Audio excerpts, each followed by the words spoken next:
นกเขาขันวอนวอนคิดพอดสองคนบ้านฟังซ้ายมาอยู่ไกลเมืองใหญ่เวียงทองคิดฮอดพี่น้องเอาพ่อแม่อดีตความหลังยังฝังใจแก่นแท้บ้านฟังซ้ายยังอะไรห่วงหา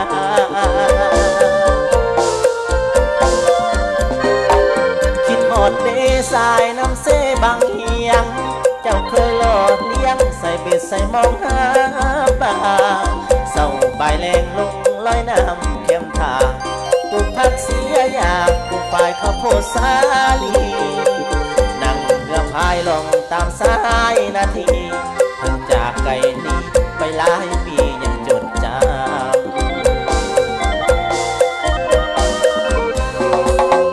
ปีนี้ได้ข่าวว่าน้ำท่วมนาตั้งหน้าตรงหน้าว่าเขาบ่เหลือพอกำลูกอยู่ไกลใจหำหอนคิดนำภาวนาเศร้าคำให้ผ่านทุกอย่างไปด้วยดีสู่ส่วนเดินทั้งน้ำสิท่วมหน้าปีสูงเหงื่อแห้งที่มีลงเห็ดนาแรงทดแทนหมายใจไว้บุญสงกรานต์เดือนห้าสิคืนกลับไปหาบ้านฟังซ้ายสิคืนเมื่อหดสงพ่อแม่ยังคิดฮอดแท้คิดฮอดอยู่ทุกคืนวันเดือนห้าสงกรานต์เขาคงสิได้พอกันโดยความสุขสันต์อยู่ที่สองคนเด็กงา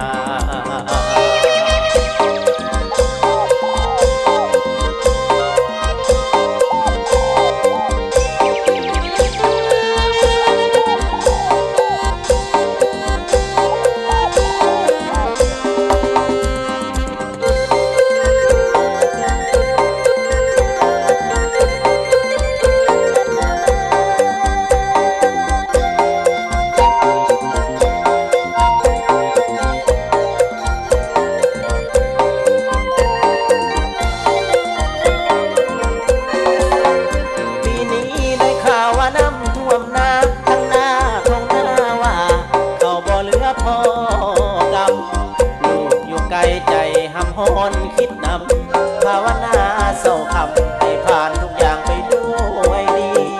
สู่ส่วนเดินทั้งนำสิท่วมหน้าปีสูงเหงื่อแห้งที่มีลงเห็ดนาแรงทดแทนหมายใจไว้บุญสงกรานต์เดือนห้าสิคืนกลับไปหา